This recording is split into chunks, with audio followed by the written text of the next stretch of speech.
توشہ خانہ فوجداری کیس میں سزا معطل کر کے ضمانت پر رہائی کی درخواست پر چیئرمین پی ٹی آئی کو فوری ریلیف نہ مل سکا۔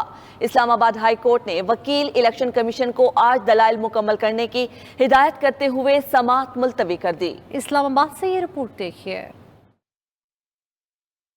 دوران سماعت وکیل لطیف کھوسہ نے دلائل دیتے ہوئے کہا کہ سب سے پہلے عدالتی دائرہ اختیار کا تعین ہونا ضروری تھا۔ چیف جسٹس نے کہا کہ کھوسہ صاحب ماتحت عدلیہ ہے، غلطی ہوئی ہے، لیکن ان کو اعتماد دینے کی ضرورت ہے۔ وکیل نے کہا کہ الیکشن کمیشن اپنے کسی افسر کو کمپلینٹ دائر کرنے کا مجاز قرار دے سکتا ہے۔ کیس میں سیکرٹری الیکشن کمیشن نے ڈسٹرکٹ الیکشن کمشنر کو کمپلینٹ دائر کرنے کا کہا۔ یہ اجازت نامہ درست نہیں۔ ٹرائل کورٹ نے ہائی کورٹ کے آرڈر کو بھی نظر انداز کیا۔ فیصلے میں بہت خامیاں ہیں۔ سیشن کورٹ ڈائریکٹ یہ کیس نہیں سن سکتی۔ استدعا ہے کہ ٹرائل کورٹ کا فیصلہ معطل کیا جائے۔ معذرت کے ساتھ آپ نے بھی ٹرائل کورٹ کو حتمی فیصلہ دینے سے نہیں روکا۔ وکیل لطیف کھوسہ نے دلائل دیتے ہوئے ٹرائل کورٹ کا متعلقہ فیصلہ پڑھتے ہوئے کہا کہ سیشن جج نے ہمارے چاروں گواہان کو غیر متعلقہ قرار دیا۔ وکیل سلمان اکرم راجہ اور بیرسٹر گوہر نے بھی دلائل دیے۔ بیرسٹر گوہر نے کہا کہ ٹرائل جج نے غلط کیا کہ اپنا پہلے سے کالعدم ہو چکا فیصلہ ہی دوبارہ لکھ دیا، جس پر چیف جسٹس نے ریمارکس دیے کہ جلدی میں تو ایسی ہی ہوتا ہے نا۔ الیکشن کمیشن کے وکیل امجد پرویز نے دلائل دیتے ہوئے کہا سپریم کورٹ میں بھی معاملہ زیر التوا تھا، سنگل بینچ میں بھی ان کی پیٹیشن زیر التوا تھی۔ وکیل امجد پرویز نے تیاری کے لیے کم وقت دینے کا شکوہ کرتے ہوئے کہا کہ انہوں نے گوشواروں میں 4 بکریاں ظاہر کی لیکن باقی متعلقہ چیزیں ظاہر نہیں کی۔ یہ ٹیکس ریٹرن کا نہیں، غلط ڈکلیریشن کا کیس ہے۔ عدالتی استفسار پر بتایا کہ سزا یافتہ شخص اب ریاست کی قید میں ہے، اس لیے فریق بنانا ضروری ہے۔ وکیل امجد پرویز نے کیس میں اسٹیٹ کو بھی نوٹس جاری کرنے کی سزا کی تو چیف جسٹس نے کہا کہ کم دورانی کی سزا میں بغیر نوٹس بھی سزا معطل کی جا سکتی ہے۔ عدالت نے سزا معطلی پر سماعت جمعے کی صبح 11:30 بجے تک ملتوی کرتے ہوئے